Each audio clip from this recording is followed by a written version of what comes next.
Gift Biz Unwrapped, episode 271. Video builds connection on a human-to-human level better than anything else. Attention gifters, bakers, crafters, and makers. Pursuing your dream can be fun. Whether you have an established business or are looking to start one now, you are in the right place. This is Gift Biz Unwrapped, helping you turn your skill into a flourishing business.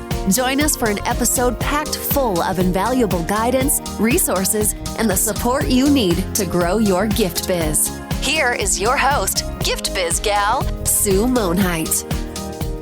Hi there, it's Sue, and thank you so much for being here with me today. How are you doing? I mean, honestly, 2020 continues to be a whirlwind of a year, doesn't it? As you may know, on January 1st, I fell on the ice and broke my wrist. That was the start to my year, and I feel like ever since then, the world has been shattered. But I also believe that from these broken bits, a brand new, even better structure can be formed. That's what I'm hoping for you and your business too, or potential business, depending on where you are in your journey.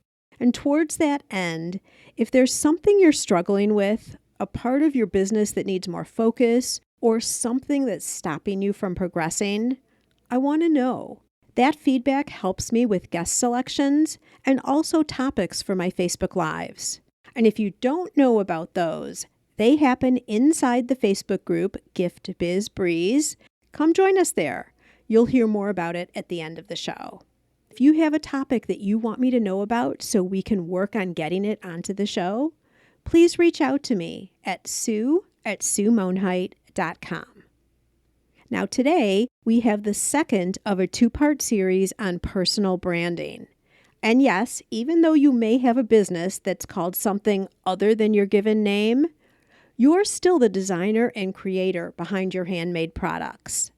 This comes with a huge opportunity to add power to your brand by showing your face and personality to your customers. We covered how to do this through photos in part 1 with Nicole Marie. If you haven't listened, it's the episode right before this. Now we're going to move into talking about live streaming and video. You're going to learn the 3 pointers on how to feel natural in front of a camera. Boy, don't we all struggle with that? And then when to use more polished video versus casual live streaming. So you might be asking, what's the big benefit with all of this? For getting uncomfortable and not only putting yourself out in front of the camera, but then also talking? The benefit is that people will buy from you even when your prices are higher than what can be found on Amazon or in a local chain store. We both know that your product is of higher quality. Video and live streaming is the key to convincing people that they should pay more for your product because it's worth it. Do I have your attention now?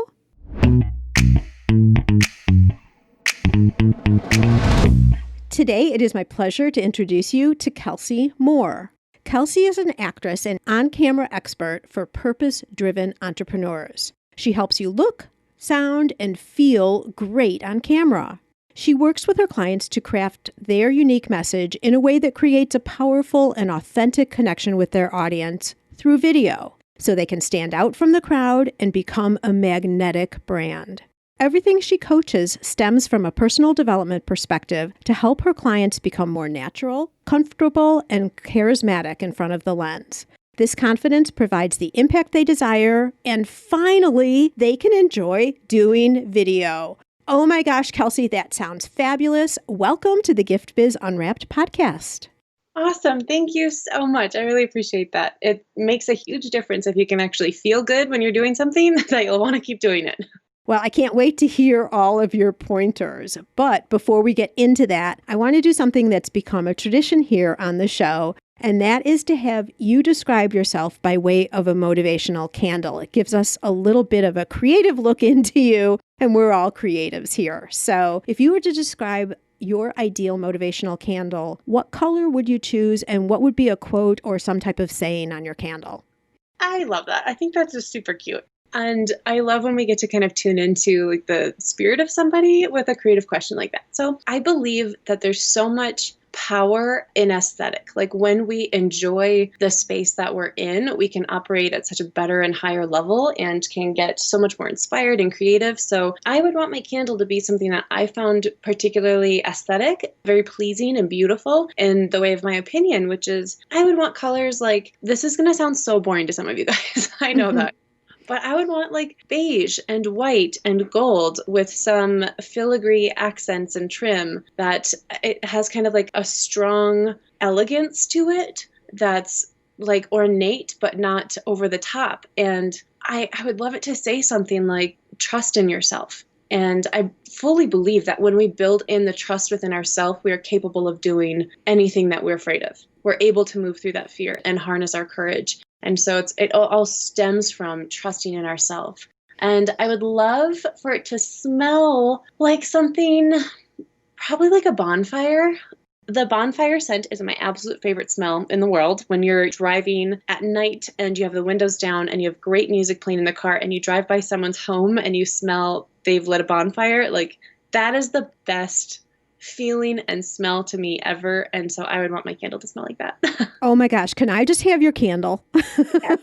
We'll sell this. So I need someone to make it. I can't make it. Please. Okay. Well, we'll work on that for you. We've got a lot of people out here who are candle makers who are listening. The thing that I really like about what you put together, first of all, bonfires. Oh my gosh. I totally agree with you. And I think of bonfires in Chicago now. It used to be when I was little, we would burn leaves and that smell of all the leaves burning, but you're not allowed to do that here anymore. That makes sense. Colorado, I can't either because it's so dry. Yeah, but you can have backyard bonfires, and I'm agreeing with you with that. And the other thing that came to me as you were talking about your color and the filigree and all that, and then merged into trust in yourself, is the beige and the white and more natural. Feels just that, I guess, natural. And then if you could just trust in yourself and be powerful enough to believe that what's coming or what you're going to do or who you are is enough and you trust that, that is also so natural. So that merges back into your colors. And then the way, oh my gosh, yes, like analogies and metaphors. I love this because it's like you build in that solid foundation of some of like that natural, the earth tones, things like that. And then when you show up and you're able to paint your picture and like share it with the world and the visibility and the creativity and the inspiration that comes out, like that's the ornate part. That's the filigree. That's the gold trimming. Like that's the part that you get to share with the world. But you don't get there unless you build in like that solid foundation. I absolutely love it. And you're being so yourself, and with being yourself builds that confidence because you're not trying to put on a show for somebody. You're just showing up who you are. Yes. Oh, exactly. Oh, I'm loving this question. I do too. And it's so perfect for what you do. So like this just works out magically. That was cool. But so Kellsie, tell us a little bit more. I know there's a lot more to your story than what I talked about in the intro. So take us back a little bit in time and share a little bit more about yourself. Oh, absolutely. Yes. Well, as everyone, we have so much of a journey that takes us to the place that we are now. And because it's our own life, we feel like, man, maybe this is normal and like no big deal. And we so simplify and normalize our own circumstances. But we've all been through such massive growth and transitions and transformations. And part of mine was really, I started my adult career right after college working in an adult male correctional facility. And I started off as a teacher, and then I moved into a position as a case manager where I was managing the lives of 25 adult male felons and was there for about 3 years total in different positions that I transitioned through.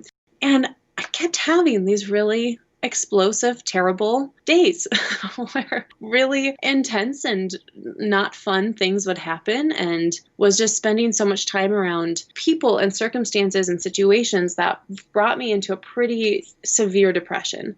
And on one particularly tumultuous night, I had a client burst into my office whose meds were messed up, and he was transitioning out of 25 years in prison for a murder charge, and just burst into my office, blocked my exit, screaming at me, and just working the best I can, especially as like a 22-year-old, to de-escalate this situation and calm it down. And as weird as this is going to sound, it wasn't even so much scary, but it was just such a darn wake-up call that I was like, I do not want to keep having days like this. This is not fun. I don't derive joy from this. Like, what's the future here? What is the point? Why do this for the next 30, 40 years? And it was another maybe 2 years, honestly, before I actually made it out of there and transitioned to a different job and eventually started my personal development journey and my entrepreneurialism journey. But it was that night, it was that particular night that when after we were able to de-escalate the situation, because a colleague of mine happened to walk by my office in that moment, because normally at that time, that night, it was just my office in the midst of their rooms. So it was kind of like a dorm hall, but of adult male felons. And it was just me and no security up there or anything. And a colleague came by and we're able to de-escalate that situation. And once he left, I sat there just in that moment of reflection and feeling that. And I started to write out a list of what actually makes me happy. And I tell you, staying in that position for the next 30-something years was not on that list. No. And I just have to say here, like I am sitting here, if you could only see me, my eyes are wide open and I am stunned. A lot of people talk about, oh, I hated my corporate job, so I've changed into this. Kellsie, yeah. I was not expecting this story. Yep, pretty much no one does. Oh my gosh, that's crazy. So were you in school for like social work or psychiatric counseling, or like how did you get into that position in the first place? Fair question. So I was an anthropologist in school and I love that. I loved that major because I'm a huge traveler and culture and history and art junkie. Love it. And anthropology is, the all-encompassing of all people throughout time. It's very broad, but it fits into so many categories you can really dive into. I love it. But that does apply in a way to essentially an ethnographic study of working in a completely different environment than what I was used to. And so it was fascinating to me. And when I was in college, I was a part of an honors program called the President's Leadership Program, which requires a certain amount of volunteer hours. And so in college, I volunteered at a correctional facility as a tutor. And so I had some amazing experiences there. I taught a 22-year-old guy how to read, and I don't know how to do that. We figured it out. It's kind of how I got into it. And I sort of normalized the situation. And then I had all this time volunteering with them so that when I graduated, we were in 2011, and it was very much the time recovering from the recession where jobs were so limited. Like the jobs we were applying for were the same jobs that people who had been in the field for 30 years were applying for. It was crazy. It was tough. And this role in corrections, first starting as a teacher and then moving into the management position, was one of the only jobs that I was fully qualified for, could start right away, and just kind of jumped right into that after graduating. And we so often just go with the things that are presented in front of us because they feel like I should do this, or I'm supposed to do this, or this makes the most sense. And it was very interesting. I became very good at working with lots of different types of people. I learned to be hyper organized. I mean, the skills that I learned and that have helped me immensely in growing in my business and my character and who I am as a person and what I want for my future. So I'm profoundly grateful for that experience. But I'm glad that situations happen to help spark that awareness to change it, to start to question, am I doing this just because I think I should? Or am I here actually because I want to? Right. And that doesn't mean necessarily that this position isn't good for somebody. It just wasn't good for you. Right. I was like, my soul is dying in here. Seriously. This is a fascinating story. And the thing that I was going to ask you next was about, did you learn anything from being in an adult male correctional facility? And you shared with us what you have, which I find fascinating. It just goes to show that no matter what your past experience, even though it doesn't look like there's a connection or can be used for where you go next, can be, because you did pick up skills. Absolutely. But I will say, Kellsie, that's a big jump to what we're going to talk about today. I can connect the dots. Okay, let's do that. So yes, absolutely. Because there's been, years that the dots evolve, but they totally do connect. And this is something I actually help my clients with because they're so often stuck in the, really, what do I talk about? How do I tie this into what I do, what I offer, like what I've been through? I'm like, well, they probably connect a lot more than you think. When I was in that office writing down my list of things that made me happy, one of the things I wrote down was acting. I loved acting growing up. I did theater all the time. I did every film project I possibly could in school. And within 2 weeks of that night, I just started Googling everything I possibly could to start being like, how do I become an actor as an adult? I was very careful with my word choice there, not just like adult films. And Right. really searching like, how do I become not a teen actor moving out to LA, but like an actor in Colorado in such a tertiary market? How do I get into this? Within 2 weeks, I went in for my first audition, not knowing any idea what I was doing, and booked the lead role, spent the next 6 months spending every single weekend filming this project, and got to experience what awakening that side of me felt like again. And that making that decision, choosing to believe in myself and just going for it, started to shift the entire trajectory of everything else that I did. I started to ask myself, if I say yes to this question, this decision, does this make me feel good? Does this lead to the future that I want? And every single time that I asked myself that question while making a decision moving forward, it shaped me into discovering personal development, meditation, learning about manifestation, learning about mindfulness, learning about entrepreneurialism. I had no idea what was possible online. Even, as a millennial, like I had no idea what I could really do, what I could really accomplish. I learned everything over the next 5 years I could possibly learn about digital marketing strategy, about running ads online, Facebook, Instagram, building in the social medias, everything I could consume, I did. And it just continued to evolve the process while getting represented in multiple regions in the US for acting, while working in dozens of commercials, industrials, films, regularly auditioning for network. And so simultaneously, I was building up these 3 separate skill sets of acting, of film performance, of on-camera abilities, as well as the personal development, the mindset shifts, and then the business strategy and building an online business, or at least using the digital space for marketing to get new clients and customers. So these 3 were all being consumed and learned and practiced and implemented then into what I created my business as Be Marvelous You. And eventually, all of those things merged into teaching entrepreneurs how to be authentic and powerful on camera so that they can create impact and actually have an effective video marketing plan. Well, I just have to say that you are such an excellent model and example then of taking something that you're thinking about, and I'm going to just call this a 180 with you. So many people sit and they're not happy with what they're doing, but they've invested so much time. Maybe it's that's the way they were trained and educated. And you're just a perfect example that if it doesn't feel right, find what does, even if it seems so disconnected.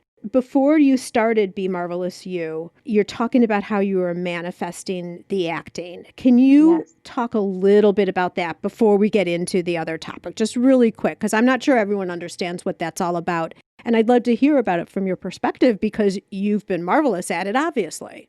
Oh, well, thank you. I really do appreciate that.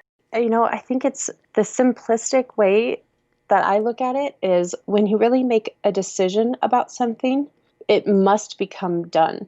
And the path exactly of how it gets there, how long it takes, the how, we don't really know. But as long as you keep taking that step into what's feeling right, what's feeling aligned, what's feeling like a whole body yes, what's feeling like the next right best step for you, I think that's how we take our responsibility of the action we need to do while calling in the thing that we want, because it's going to help shorten that path of stopping the self-sabotaging where it's like, okay, I know I really want to go do this thing, but this, and this reason makes it too scary. So therefore, I'm going to go waste my time and be distracted and do this thing over here instead. And the more and more we say yes to the yeses of our body, the aligned yeses, and make our decisions that way, the easier and the faster it is for those opportunities to come to us. One of the ways we hear luck explained as when opportunity and preparation meet. And I really think that's what manifesting in a simplistic term is. It's creating that luck for yourself where your preparation and opportunity meet. Because the more you prepare, say yes to that, work to that, move to that, the more it can come and find you. And think about this in your business. Like anytime a customer finds you, that's essentially you manifesting them, you calling them in because you're showing up and doing your work. You're holding up your end of the responsibility.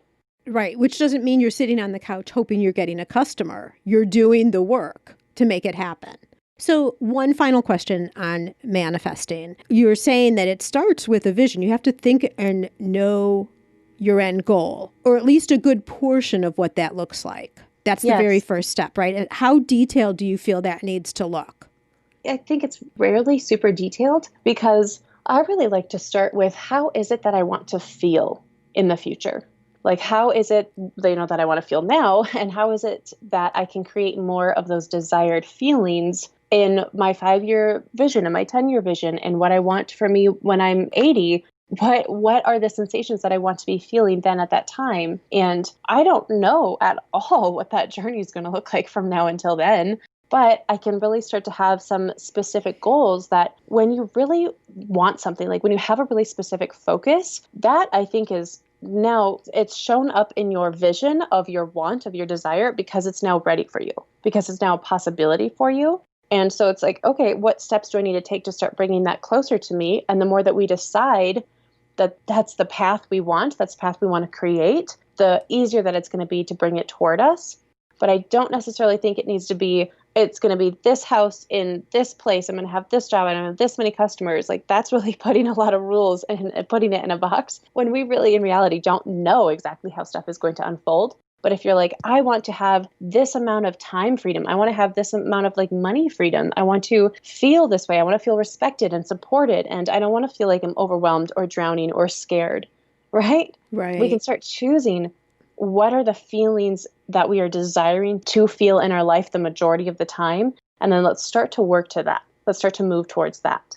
Beautiful. Yeah, because clearly you weren't getting the right feeling in the correctional facility. And then as you started entering into and getting your first jobs over on the acting side, that was feeling right for you. Yes, absolutely. Got it. Okay, so let's continue with feeling here.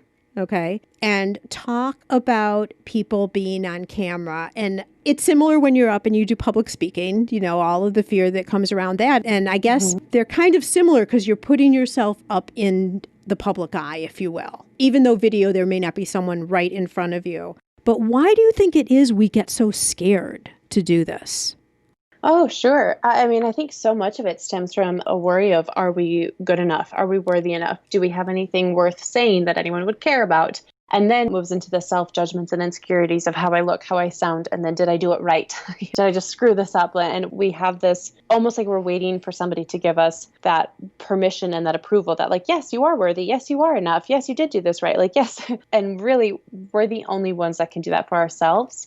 But it is public speaking, and this fits for camera as well, very much so, is people say they'd rather like be hit by a car than do public speaking. Right. Anything but.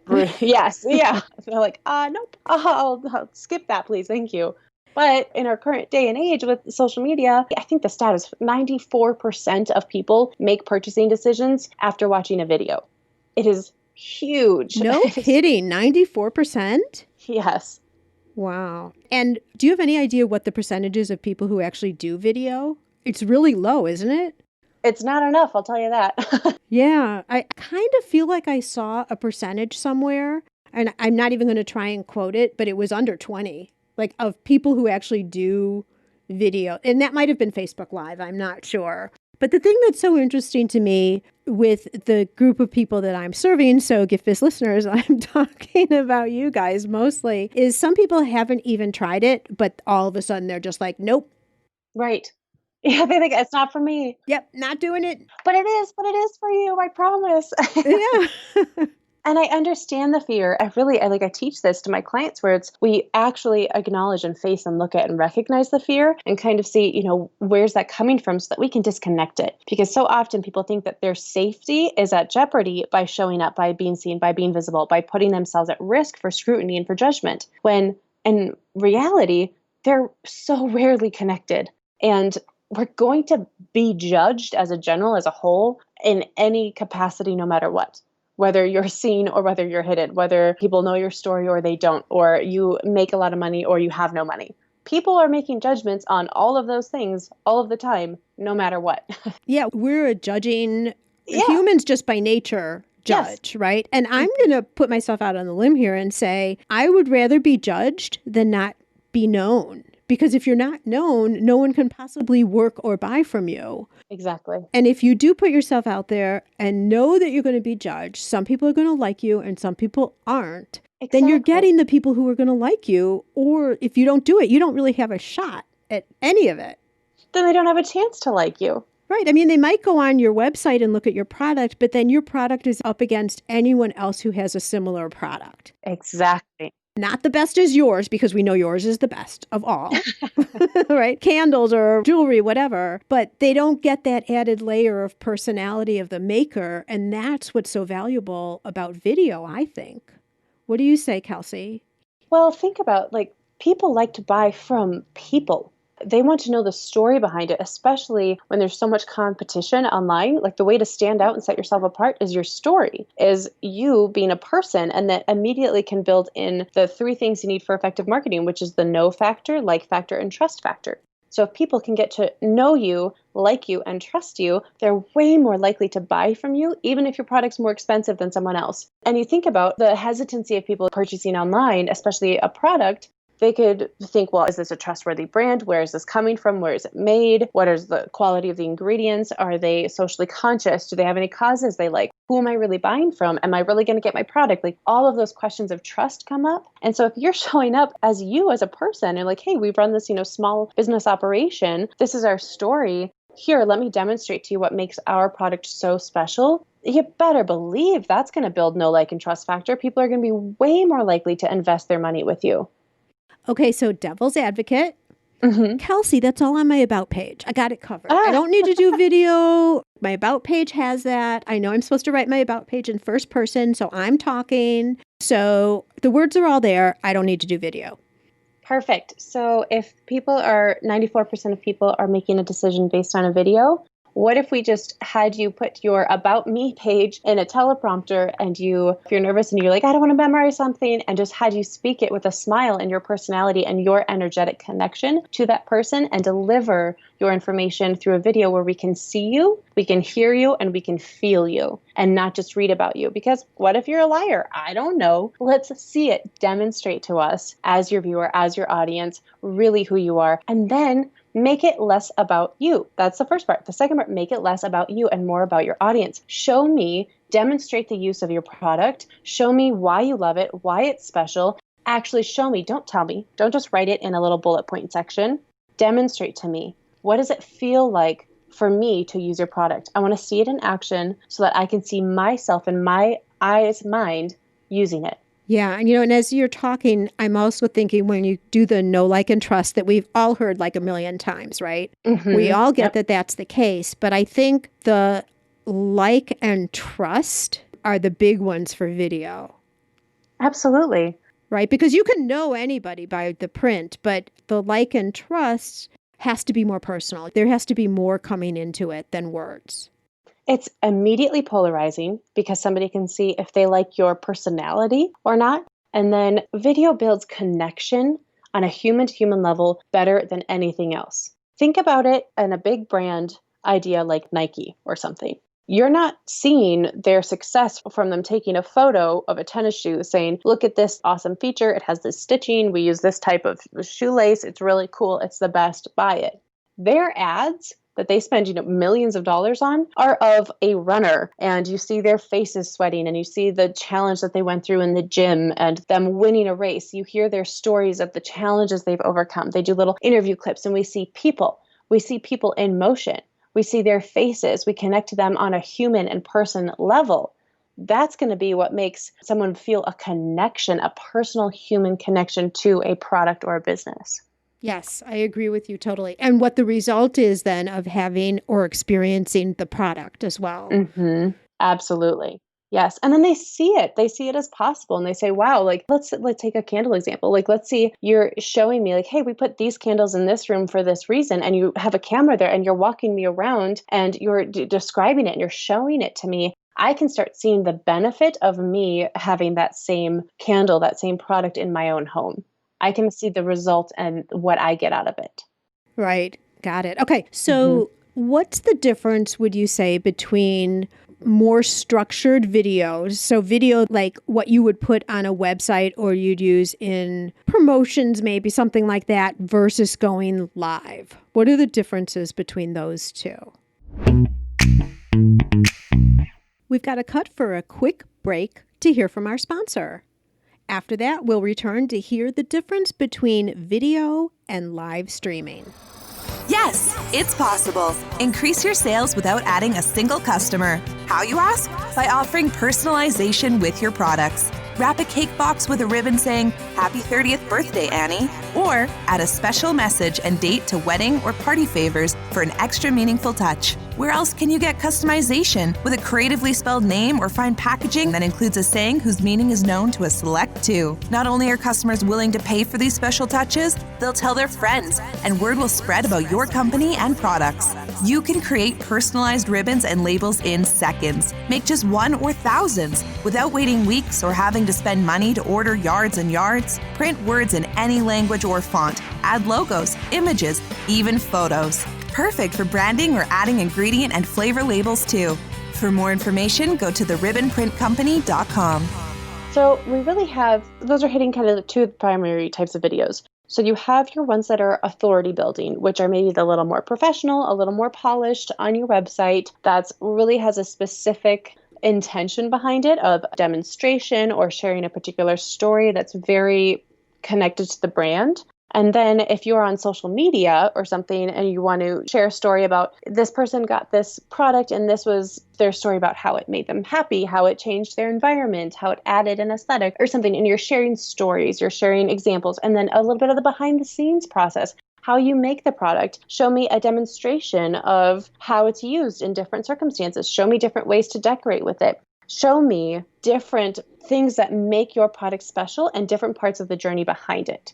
Now, those can be a lot more casual. They can be a little bit more of the connection and engagement based videos versus those authority building where it's really like, here's the product, here's the sale offer pitch on a more professional site like your website. But if you're on Instagram, you're on Facebook, and you just want to hop on your stories or hop on live or share on IGTV and you're demonstrating something with the product, you're showing the resources used to make it, or just something about how to use the product because you want to have you really need to have consistency. So you want to be showing up consistently. And you're like, well, if I'm making a video every day, like I can't have a film crew, I can't be the most polished video. That's great. Social media is perfect for that. You can share those more just engagement and connection based, more casual, relaxed videos in selfie mode. Something like that doesn't have to be a hyper professional on your social media channels.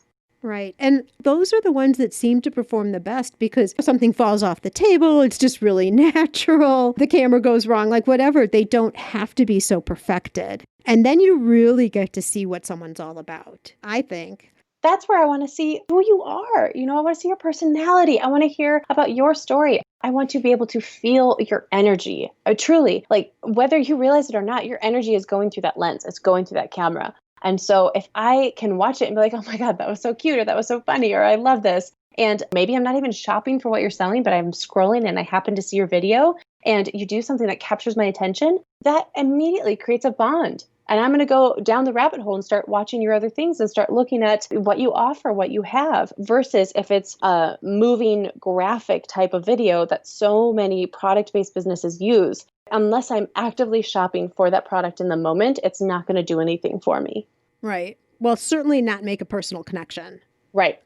Yeah. I've done more and more Facebook Live. I have done some of the more edited video too, that are authority building, all the type that you say. And I find that, number one, the more I do, the easier it gets. And I also find then when I go out to trade shows, people are like, hey, Sue, they come up and they know everything about me. And I'm like, wait, have we met before? And then when they say their name, maybe they have because they've commented online or something.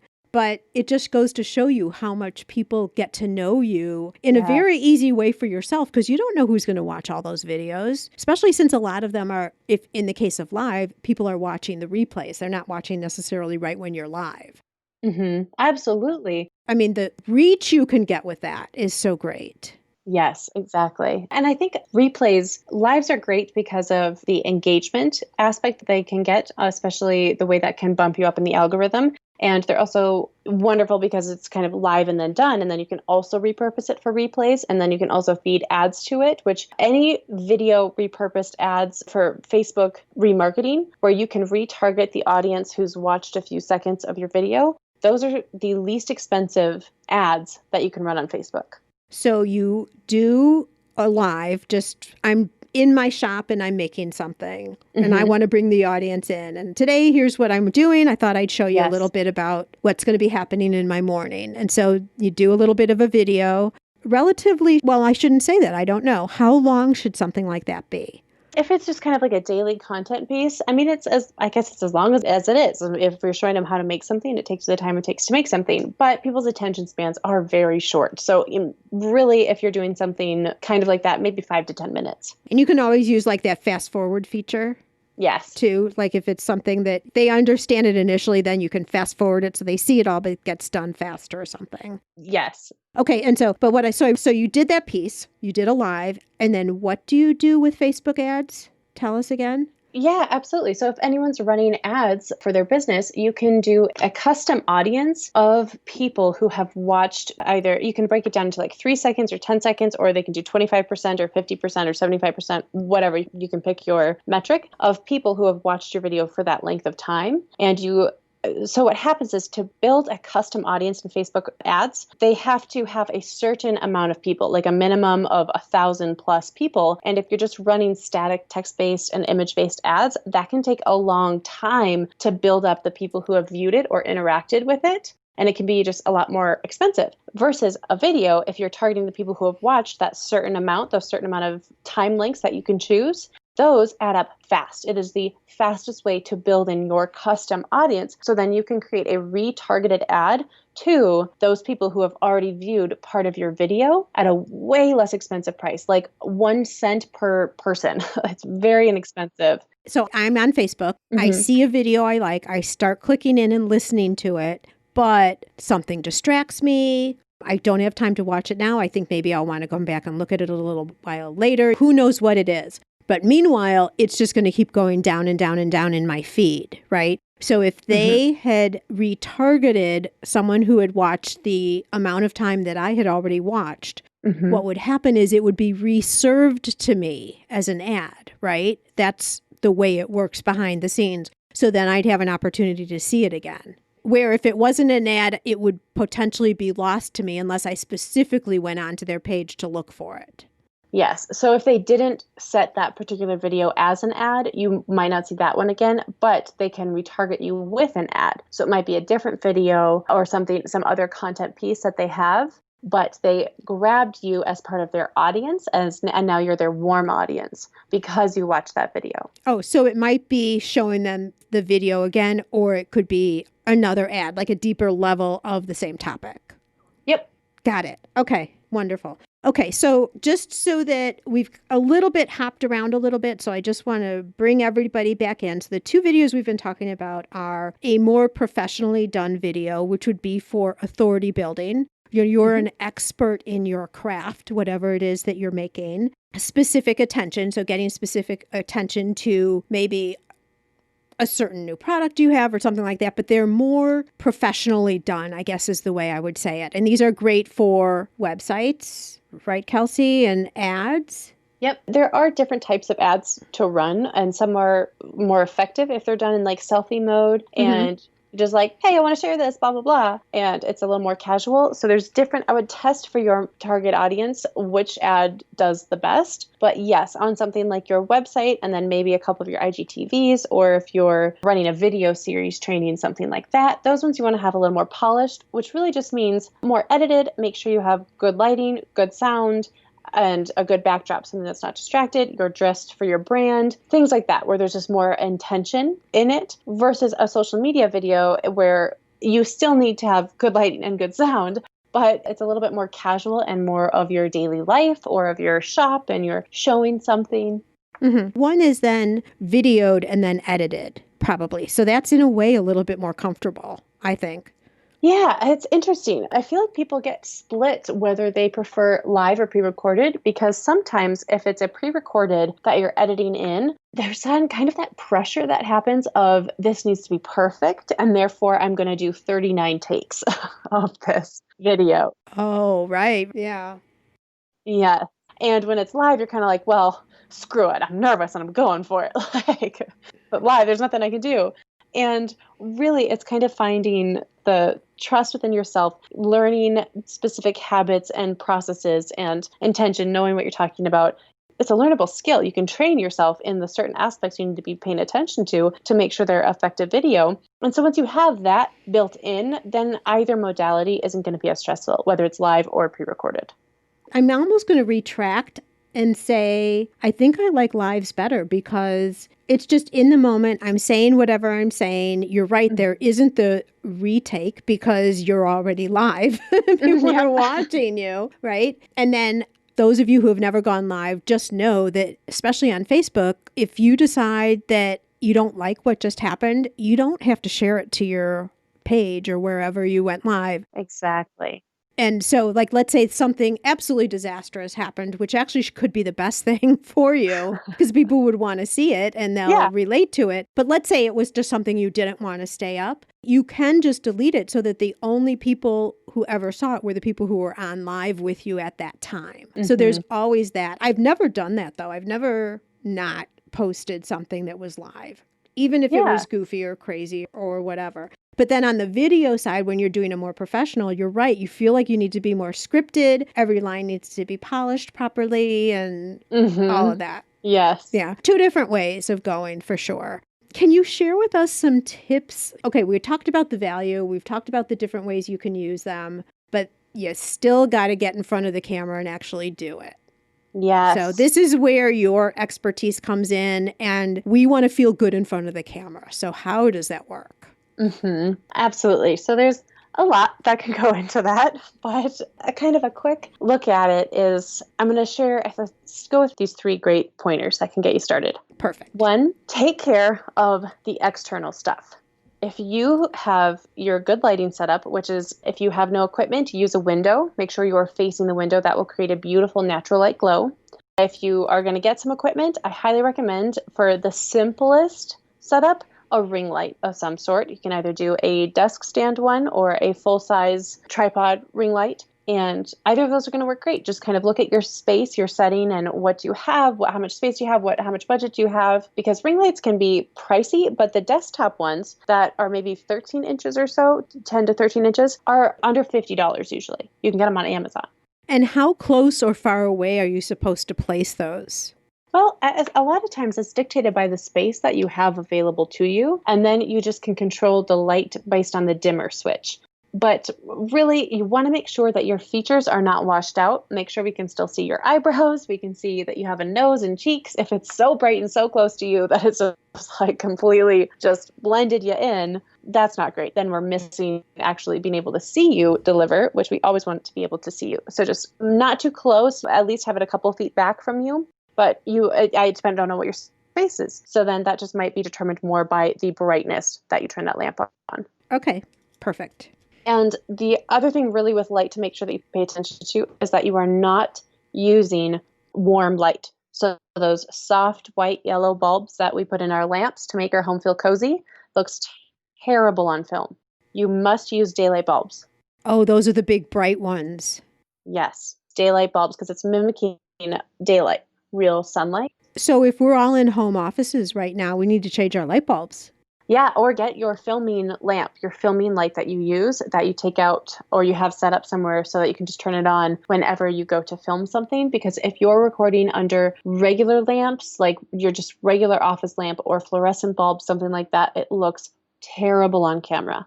So taking care of the external, make sure that we can hear you, that you're using some sort of microphone that's really some sort of specific microphone that's not just your device's microphone, because those are usually very omnidirectional and are picking up sounds from everywhere, from every direction. And we'll hear the humming of the air conditioner and people talking in an office nearby. Like, get something.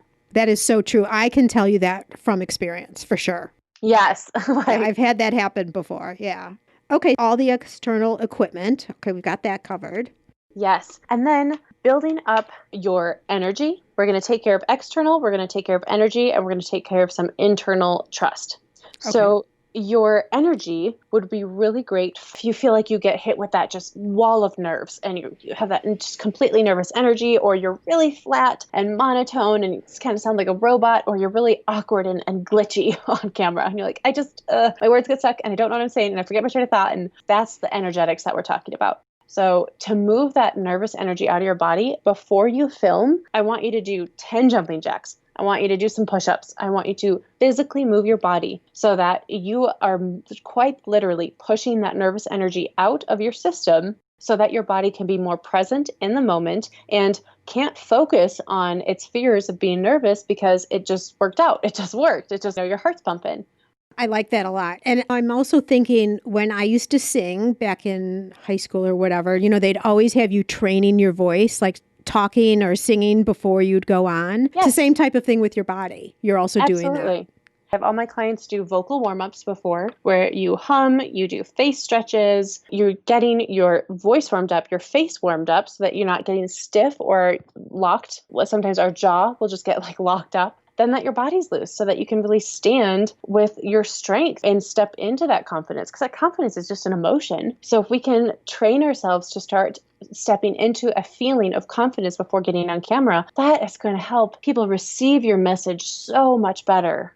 Perfect. Well, and that's the whole point too, right? You're on there to communicate something. So the point is for them to receive it, not how great you look. Yes, exactly. It's about your audience. It's about what's in it for them. And remember, we build that connection. We serve them the best when they actually know us, like us, and trust us. And that includes knowing your story. That includes knowing your voice. It includes being able to feel and receive your energy when you share things. Right. They say in podcasting all the time that nobody likes their voice. So just get over yourself. Like as a host, like as I was learning how to podcast, it's like, just forget it. Your voice is your voice. You're not going to be able to change it. Nobody likes their voice. And so just get over it. Yeah, it is what it is. It is what it is, right? To know that everyone kind of feels that way. And just like we've been talking, everyone starts to feel a little bit uncomfortable when they first start doing this. So you're not alone in any of that.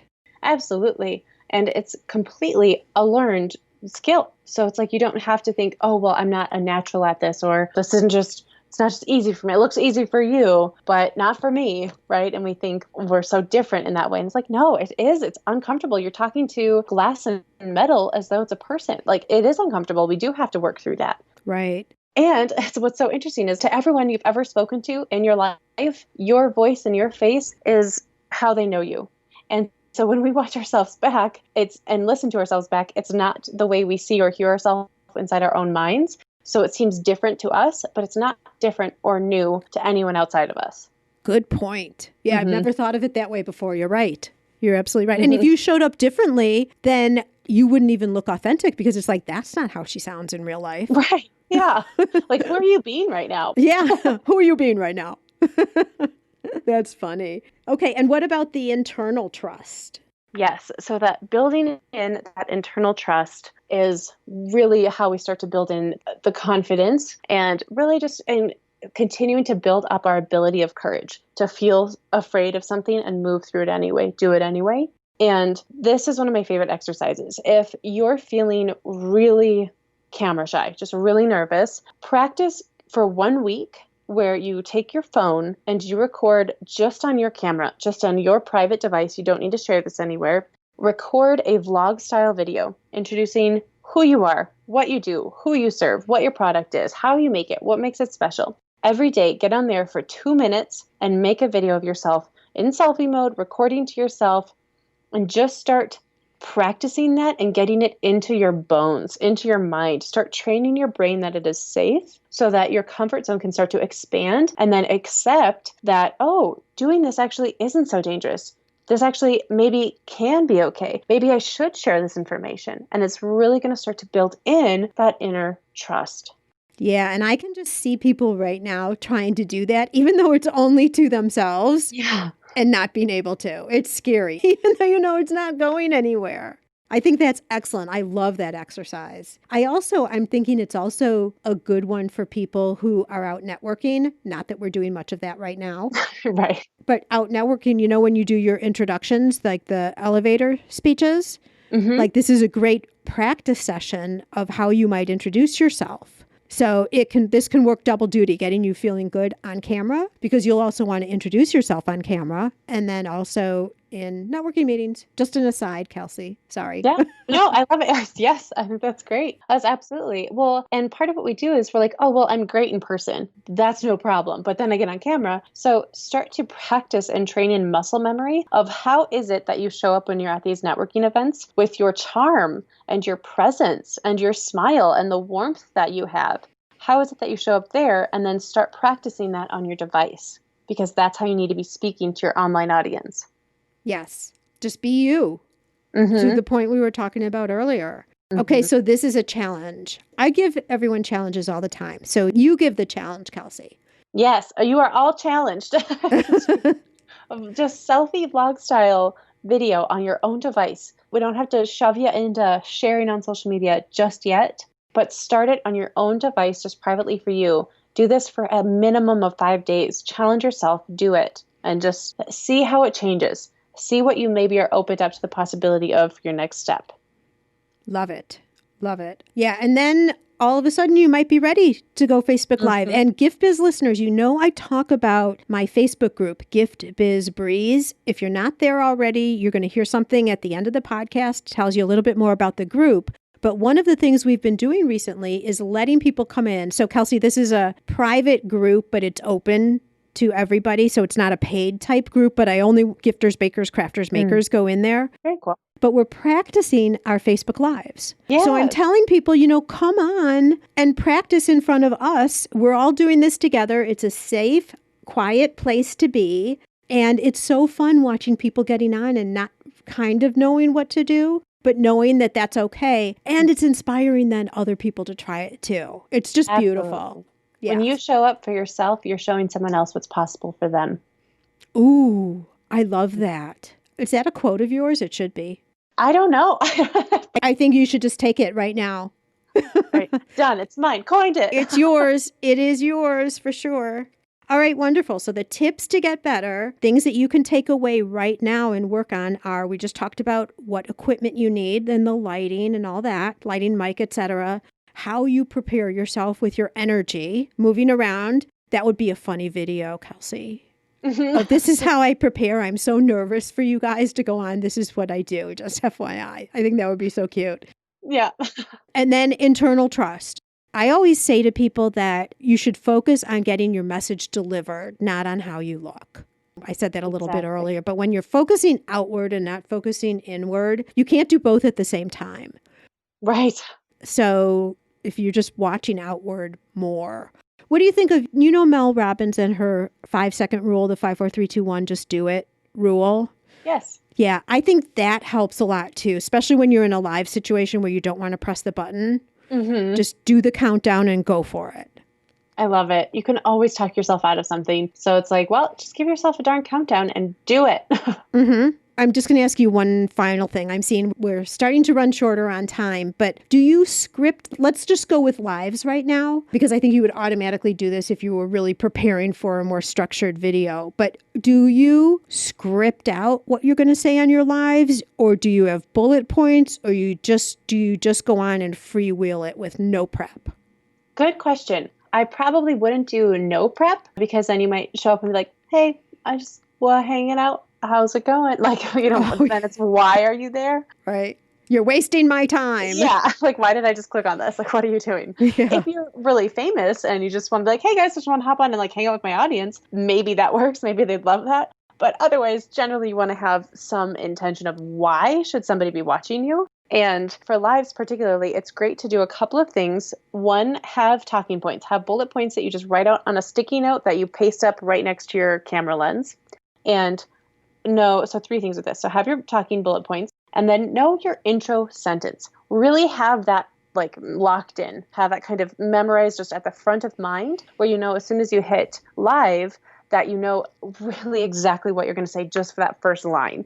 And should you be saying then what the reason is why they should watch? Like, what is the value for them to watch? I've heard that before. Yes, you have to tell them what the hook is. Give them what benefit will they receive by hanging out and watching you. Okay. So that's probably your opening line. Like, I'm on here right now to teach you this, to demonstrate this, to show you this, so that you get X benefit. Okay, perfect. And then the last aspect of that is really know your exit. It's really awkward when it's kind of like, okay, so, well, we just go down like a bunch of vocalized pauses and we don't have any way to like wrap it up. So it's really important to know what is your call to action at the end? What next step do you want them to take? State that and then hop off. Right. No, I think that's true. I've seen that a lot. And I felt uncomfortable at the end too. But part of why I'll feel uncomfortable is people are still commenting. And so I don't want to shut off the video if someone's in the middle of commenting and I just haven't seen it yet because of the delay. Then acknowledge it. Absolutely. Then be like, okay, great. So we're going to take some moment to just read through the comments, see what questions you have here. I'm reading these because then especially if they're either live and listening, they want to know if you're going to just click off. Or if you're watching the replay, they want to see maybe they're going to do a Q&A section. Okay, perfect. But then have a certain plan for when you're done and then click off. Yes, then leave. Okay, that doesn't sound so hard. Yeah. For a lot of people who are listening, they're like, yeah, well, I'm going to get to that after like 5 seconds. All done. Yeah, and maybe that's all right. Then at least you were on there for your 5 seconds. Well, and I just feel like with our community here, there are so many opportunities for content. Like, let's say you're making something, soaps, for example, and the batch turns out like the absolute wrong color for some reason, or like, I don't know. I want to see that. Yeah.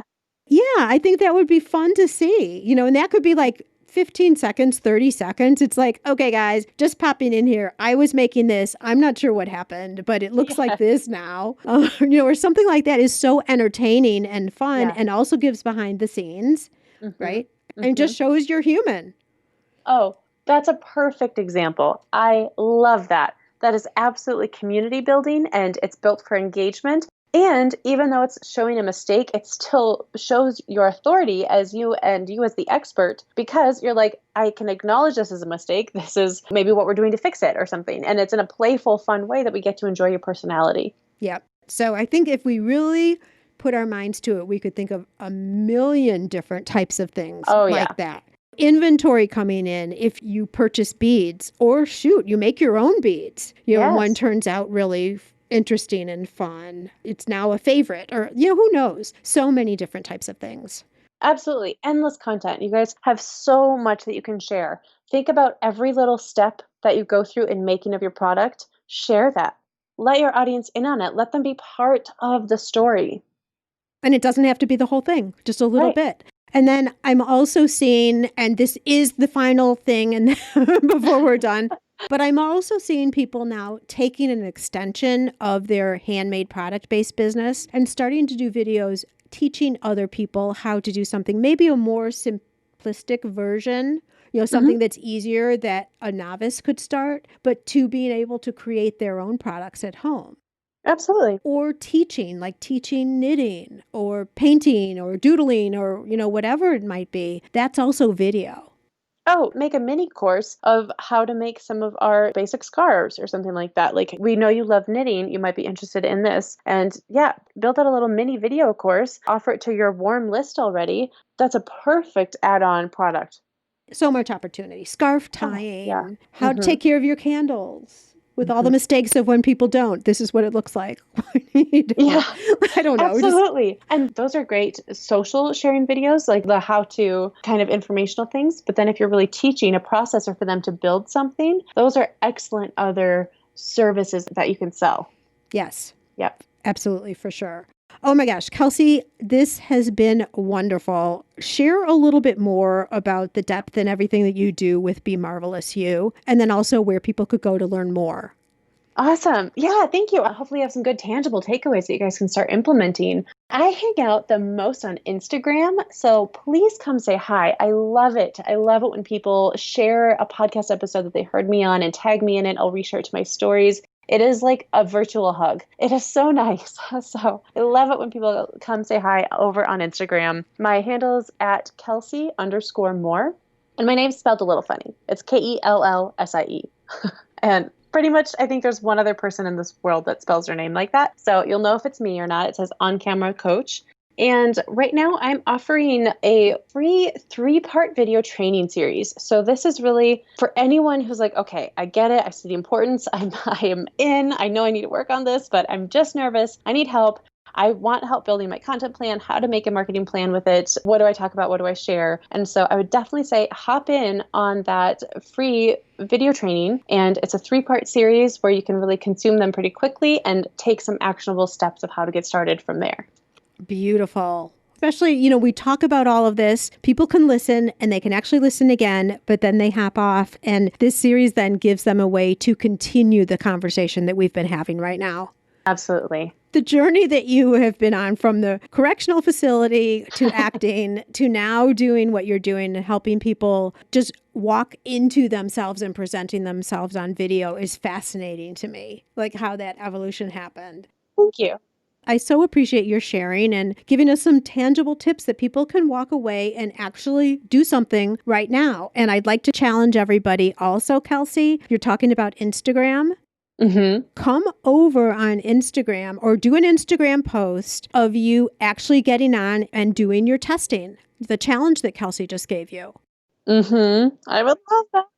Right? And say, I've done it. Take a picture of yourself, or better yet, share the video if you wanted to in your stories or in your account, yes, and tag both of us. I'm at GiftBiz Unwrapped and Kelsie's at Kellsie, KELLSIE_more, so that we can see what you've done.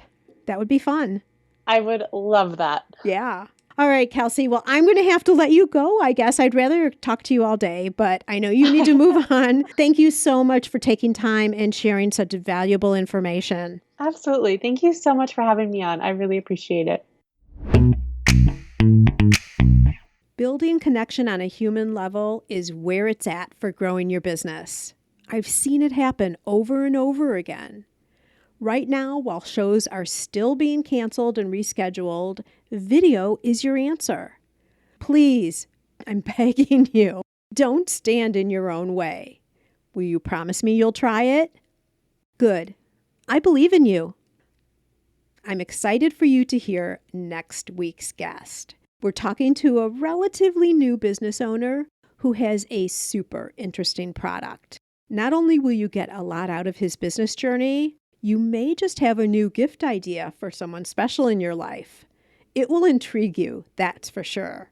Until then, a gentle reminder that subscribing and reviewing is a great way to give back and show your support for the show. I've made it much easier for you to do that now. Just go over to giftbizunwrapped.com/review. Make it a great week, stay healthy and safe, and I'll see you next Monday. I want to make sure you're familiar with my free Facebook group called Gift Biz Breeze. It's a place where we all gather and are a community to support each other. I've got a really fun post in there that's my favorite of the week, I have to say, where I invite all of you to share what you're doing, to show pictures of your product, to show what you're working on for the week, to get reaction from other people, and just for fun, because we all get to see the wonderful products that everybody in the community is making. My favorite post every single week, without doubt. Wait, what? Aren't you part of the group already? If not, make sure to jump over to Facebook and search for the group Gift Biz Breeze. Don't delay. Come join us in Gift Biz Breeze today.